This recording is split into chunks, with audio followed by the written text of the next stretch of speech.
তো বেরিয়ে গেলাম এপি থেকে, মানে অন্ধ্রপ্রদেশ থেকে টুয়ার্ডস পুরী। আর ধীরে ধীরে এগিয়ে যাচ্ছিলাম পুরীর দিকে। মনে একটা ক্ষীণ ইচ্ছে ছিল যে একবার যদি পুরী ঘুরে, মানে জগন্নাথ দেবের পায়ে প্রণাম করে যদি যাওয়া যেতে পারে। তো চলো ঘুরে আসি। লাইট টাইট লাগানো, রাত্রেবেলা অসুবিধা হবে না চালাতে। যাই হোক, মানে ঠিক আছে। পেরিয়ে ভুবনেশ্বরের দিকে এগিয়ে যাচ্ছি, কি প্রচন্ড খিদে পেয়েছিল আমাদের তিনজনের। একটা ছোট্ট ধাবাতে একটু ভাত ডাল মাছ যেরকম নর্মাল খেয়ে আবার এগিয়ে গেলাম টুয়ার্ডস পুরীর দিকে। জানো তো, এই রাস্তা ধরেই কিন্তু জগন্নাথ দেবকে রথের দিনকে মাসির বাড়িতে নিয়ে যাওয়া হয়। আর এইটা আস্তে আস্তে আমরা ঢুকে যাচ্ছি মেরিন ড্রাইভের দিকে। সব থেকে অ্যাডভেঞ্চারাস হচ্ছে আমরা তিনজনে মিলে জানতাম না কোথায় থাকবো, বাট থাকবো এটুকুনি শিওর। পুরী অব্দি এসছি মানে জগন্নাথ দেবের কৃপাতেই এসছি, ওনাকে দেখবার জন্যই এসছি, ওনার পায়ে একবার পুজো দিতেই এসছি। যাই হোক চলো, পৌঁছে গেলাম আমরা পুরীর সামনেই সমুদ্র, উল্টো দিকে আমি নেমে গেছিলাম। আর হোটেল পুরী থেকে অলমোস্ট সি হক অব্দি একটা ঘর আমরা পেয়েছিলাম না, বাট সি হকে আমাদের আগের বার থেকে প্ল্যান ছিল না পুরীতে আসবার। জগন্নাথ দেব ডাকলে তার ডাক তো কখনো করতে পারি না। তো আমরা পেয়েওছি ঘরটা, খুব সুন্দর। বুকিং টুকিং কিচ্ছু করা ছিল না, ডিটেলস পরে আমি দেখাচ্ছি। ঘরটা একবার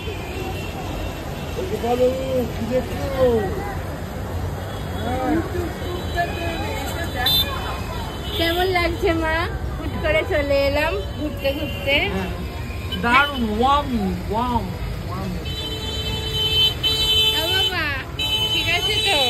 একটু কষ্ট হলো হোটেল খুঁজতে। কিচ্ছু করতো না, এমন কিছু টাইম লাগলো না বাবা।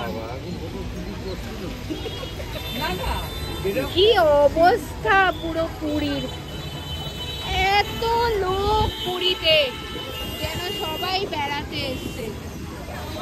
এই হাওয়া দেওয়া শুরু হলো,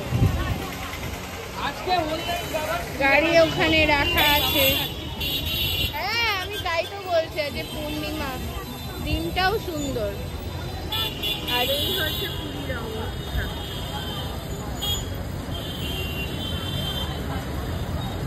আমাদের বারান্দা থেকে একদম পুরীর পুরো বিচ দেখা যায়।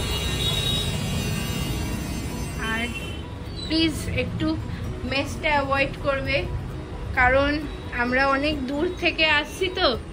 আর এই হচ্ছে পুরো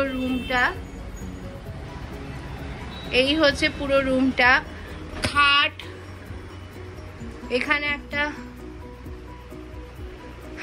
আলমারি মতো আছে। প্লিজ মেসটা অ্যাভয়েড করবে। আর এই হচ্ছে মানে লাইট, এই হচ্ছে, আর এটা হচ্ছে এন্ট্রেন্স, আর এটা হচ্ছে বাথরুম।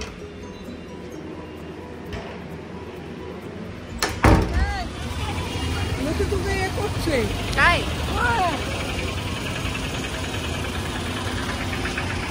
এই হচ্ছে আমার হোটেল।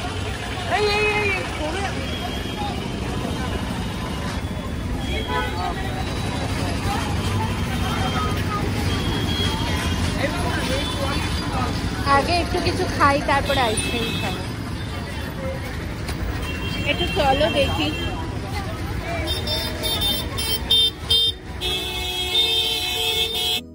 উফ, পুরো পুরীতে এত ভিড় আর এত গাড়ির আনাগোনা হর্ন যে বলার কথা নয়। সমুদ্রের আওয়াজ যেন শুনতেই পাওয়া যায় না যতক্ষণ না তোমরা সমুদ্রের ধারে যাবে।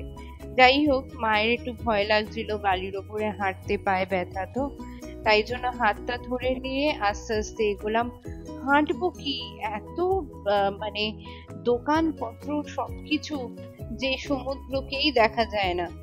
যাই হোক, এখানে মাছ ভাজা থেকে আরম্ভ করে দোসা থেকে আরম্ভ করে সবকিছু পাওয়া যায়। বাবা, আমি তো কানমোলা করেছি, 1 বছর আমি দোসা খাবো না, কারণ সাউথ ইন্ডিয়াতে এত ভালো ধোসা খেয়েছি যে হয়তো এখানকার ধোসা আর পছন্দ হবে না, তাই জন্য অন্য কিছু খেলাম, পরে দেখাচ্ছি।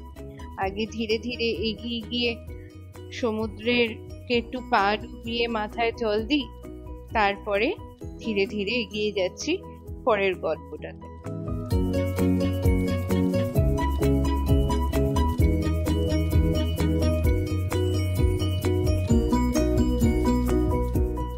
তো অলমোস্ট 10 বছর পর আমরা সবাই তিনজনে মিলে একসাথে পুরীতে এলাম।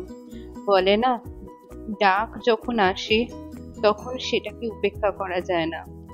আর এই দেখতে পেলাম সমুদ্র। আহা, কত সুন্দর সমুদ্রটা। তো আমার মনে হচ্ছে সমুদ্রের জল অনেকটাই পেঁচিয়ে গেছে, obviously for scientific reasons, but then still সমুদ্রের সুন্দর সাদা ফেনা আর তার গর্জন সব মিলিয়ে একসাথে প্রাণটা যেন ভরে গেল। চলো কি আগে পাটা ডোবাই, তারপর মাথায় একটু জল দিই, আমার মাথায়ও দিই, মায়ের মাথায়ও দিই। ও আজকে তো আবার পূর্ণিমা। এই সুন্দর মিষ্টি মেয়েটি আমার কিছু ছবি তুলে দিয়েছে, পরে দেখাচ্ছি। কালকে উঠে চড়বো।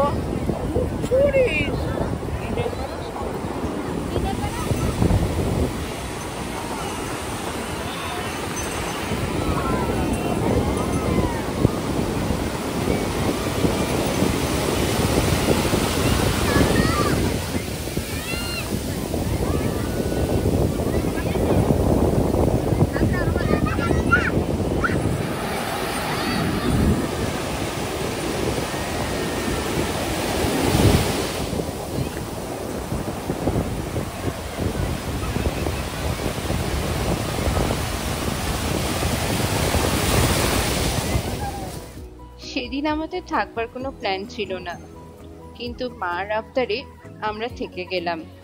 তার পরের দিনকে ভালো করে মন্দিরে পুজো দিয়ে আরেকটু সমুদ্র এনজয় করে বাড়ি চলে যাওয়ার প্ল্যান হলো। তাই জন্য চলো আজকের দিনটা ভীষণ টায়ার্ড থাকায় আমরা আর বেশিক্ষণ সমুদ্রের ধারে ছিলাম না। একটু খাওয়া দাওয়া করেই চলে গেলাম হোটেলে। খেলাম চাউমিন আর বাঙালি খাবার।